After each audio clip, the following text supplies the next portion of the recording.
तो दोस्तों स्वागत है आपका। चलिए जानते हैं गुरु गोरक्षनाथ जी के बारे में। और गुरु गोरक्षनाथ कौन थे, उनका जन्म कैसे हुआ, और ये सब रहस्य से आज पर्दा उठाएंगे। गुरु गोरक्षनाथ एक योगी, सिद्ध योगी थे। उन्होंने हठ योग परंपरा का आरंभ किया। उनको भगवान शिव का अवतार माना जाता है। गुरु गोरखनाथ को गुरु मतेश्वर नाथ का मानस पुत्र भी कहा जाता है। मान्यता है के अनुसार एक बार गुरु गोरखमतेंद्र नाथ भिक्षा लेने एक गांव में पहुँचे। एक घर में भिक्षा देते हुए स्त्री उदास बड़ी दिखाई दी। तो गुरु ने पूछा, क्या समस्या है पुत्री? स्त्री बोली, मेरी कोई संतान नहीं है।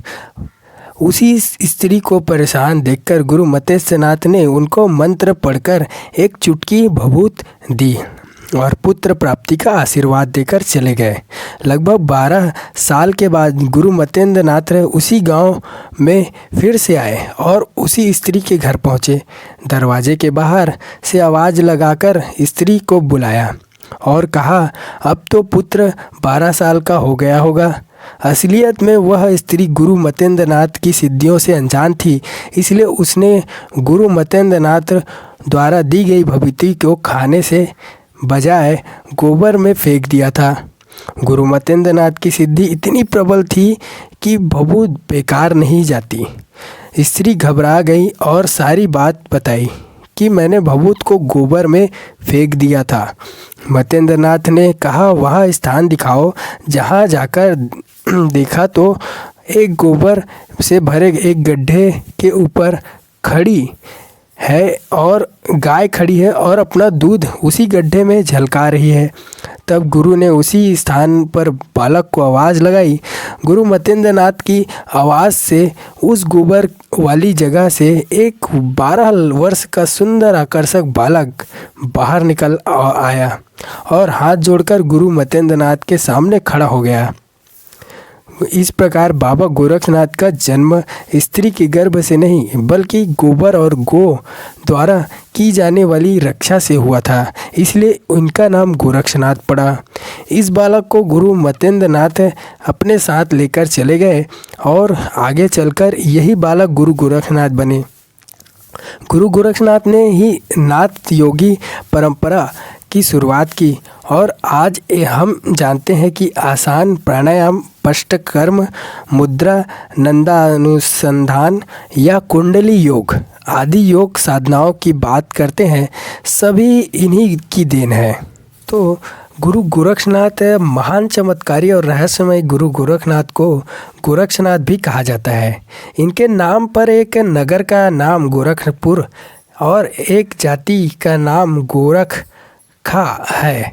गोरखा यह गोरखपुर में ही है और गुरु गोरखनाथ समाधि स्थल है। यहाँ दुनिया भर के नाथ संप्रदाय के लोग और गोरखनाथ जी के भक्त उनकी समाधि पर माथा टेकने आते हैं। इसी समाधि मंदिर के महानतम और अर्थात प्रमुख साधु है महंत आदित्यनाथ योगी।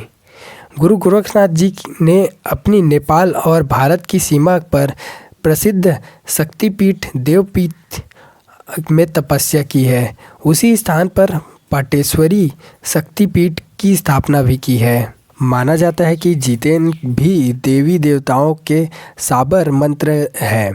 उन्हीं सभी के जन्मदाता श्री गोरखनाथ जी हैं। नाथ और दशनामी संप्रदाय के लोग जब आपस में मिलते हैं तो एक दूसरे से मिलकर वह कहते हैं आदेश और नमो नारायण। नवनाथ की परंपरा की शुरुआत गुरु गोरखनाथ के कारण ही हुई थी। शंकराचार्य के बाद गुरु गोरखनाथ को भारत का सबसे बड़ा संत माना जाता है। गोरखनाथ जी की परंपरा ही आगे चलकर कबीर, गजानन महाराज, रामदेव और तेजाजी महाराज, शिरडी के साईं आदि संत हुए। माता ज्वाला देवी के साथ पर तपस्या करने उन्होंने माता को प्रसन्न कर लिया था। गोरखनाथ शरीर और मन के साथ नए नए प्रयोग करते थे। उन्होंने योग के कई नए नए आसान विकसित किए थे। जनश्रुति के अनुसार उन्होंने कई कठिन आसानों और आविष्कार भी किया था। आसनों का आविष्कार किया था। उनके अजूबे आसनों को देख अचंभित हो जाते थे। आगे चलकर कई कहावतें प्रचलित हुई। जब भी कोई उल्टी सीधे कार्य करता तो कहा जाता है कि यह क्या गोरख धंधा लगा रखा है। गोरखनाथ का मानना था कि सिद्धियों पर पार जाकर शून्य समाधि में स्थित होना ही योगी का परम लक्ष्य होता है। शून्य समाधि अर्थात समाधि से मुक्त हो जाना और उस परंपरा शिव के समान स्वयं को स्थापित कर ब्रह्मलीन में हो जाता है, जहाँ पर परम शक्ति का अनुभव होता है। हठ योगी क्रूरता को चुनौती देकर कुदरत के सारे नियमों को मुक्त कर देता है। अदृश्य क्रूरता है, उसे भी लाघ कर परम शुद्ध प्रकाश हो जाता है। नवनाथ परंपरा गोरखनाथ के हठ योग की परंपरा को आगे बढ़ाकर सिद्धि योगियों में प्रमुख है। चौरंगीनाथ, गोपीनाथ, चूरननाथ, भृतनाथ, जलंधर नाथ और आदि 13वीं सदी में उन्होंने गोरखवाणी का प्रचार प्रसार किया था। एकस्वीर पर बल देते हुए ब्रह्मवादी थे तथा ईश्वर के साकार रूप के शिव के अतिरिक्त भी कुछ सत्य है यह मानते थे। कुछ लोग नवनाथ का क्रम ये बताते हैं कि मतेंद्रनाथ, गोरखनाथ, गृहिणीनाथ, जलंधरनाथ, कृष्णपाद, बृहत्पाद और रेवणनाथ, नागनाथ और चरपटनाथ। गोरखनाथ का परंपरा नाथ संप्रदाय अर्थात स्वामी है। कुछ लोग मानते हैं कि नाग शब्द ही बिगड़कर नाथ हो गया। भारत में नाथ योगियों की परंपरा बहुत ही प्रचलित है। नाथ समाज हिंदू धर्म का एक अभिन्न अंग है। भगवान शंकर को आदिनाथ और तदयुनाथ को आदि गुरु माना जाता है। वहीं से आगे चलकर नवनाथ और 84 नाथ सिद्धों की परंपरा शुरू हुई। आपने अमरनाथ, केदारनाथ, बद्रीनाथ आदि कई तीर्थ स्थलों के नाम से सुना होगा। अपने भोलेनाथ, भैरवनाथ आदि नाथ भी सुने होंगे। साईं बाबा भी नाथ योगियों की परंपरा से थे। गोगा देव, बाबा रामदेव आदि संत भी इस परंपरा से थे। तिब्बत से सिद्धि भी नाथ परंपरा से थे। नवनाथों की परंपरा से 84 नाथ हुए। नवनाथों के संबंध में विद्वानों में मतभेद है। सभी नाथ साधुओं का मुख्य स्थान हिमालय की गुफाओं में है। नागा बाबा, नाथ बाबा और सभी कमंडल चिमटा धारण करने वाले जटाधारी बाबा शैल और सक्ता संप्रदाय के अनुयायी है। लेकिन गुरु दत्तात्रेय के काल में वैष्णव, शैव और सक्ता संप्रदायों का समन्वय किया गया था। नाथ संप्रदाय भी एक शाखा जैन धर्म है तो दूसरी शाखा बौद्ध धर्म में मिल जाती है। आदि गौर से देखा जाए तो इन्हीं के कारण इस्लाम से सूफीवाद भी शुरुआत हुआ। भारत के 84 सिद्धों की परंपरा से थे गुरु गोरखनाथ, जिनका नेपाल से घनिष्ठ संबंध रहा है। नेपाल नरेश महेंद्र देव उनके शिष्य रह चुके हैं। उस काल में नेपाल के एक समुचे क्षेत्र को गोरक्ष राज्य इसलिए कहा जाता था कि गोरखनाथ वहाँ डेरा डाले हुए थे।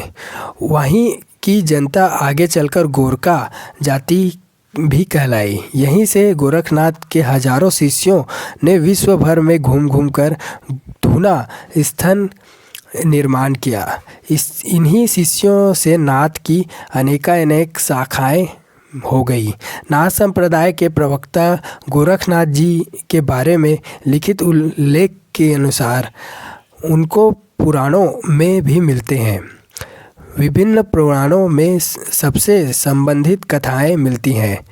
इनके साथ ही साथ बहुत सी ऐसी पारंपरिक कथाएं और कविवंत भी समाज में प्रसारित हुई हैं। उत्तर प्रदेश, उत्तरांचल, बांग्लादेश, बंगाल, पश्चिम भारत, सिंध तथा पंजाब में और भारत के बाहर नेपाल में भी ये कथाएं प्रचलित है। काबुल, गांधार, सिंध, बलूचिस्तान, कच्छ और अन्य देशों के प्रांतों में यह कि मक्का, मदीना तक तथा श्री गोरक्षनाथ ने दीक्षा दी और नाथ परंपरा को विस्तार किया। गोरखनाथ साहित्य के आरंभकर्ता थे माने जाते थे। गोरख पंथ के साहित्य के अनुसार आदिनाथ स्वयं भगवान शिव को माना करते थे।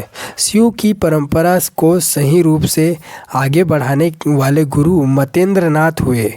ऐसा नाथ संप्रदाय माना जाता है कि गोरखनाथ ने अपनी रचनाओं तथा साधना में योग के अंग क्रिया योग अर्थात तप, स्वाध्याय और ईश्वर प्राणाधीन को अधिक महत्व दिया है। इनके माध्यम से ही उन्होंने हठ योग का उपदेश दिया था। तो दोस्तों, यह थी नाथ संप्रदाय अर्थात गोरक्षनाथ के जी के बारे में जानकारी। आपको कैसी लगी हमें कमेंट करिए, बताइए। और आपको क्या पता था इस बारे में कि और बहुत सारे फैक्ट आपको बताए हैं, तो सुनकर हमें कमेंट ज़रूर कीजिएगा और लाइक कीजिए हमारा चैनल, ताकि ऐसे बायोग्राफी आप तक जल्दी से जल्दी पहुंच सके। तो मिलते हैं नेक्स्ट वीडियो में। आज के लिए धन्यवाद।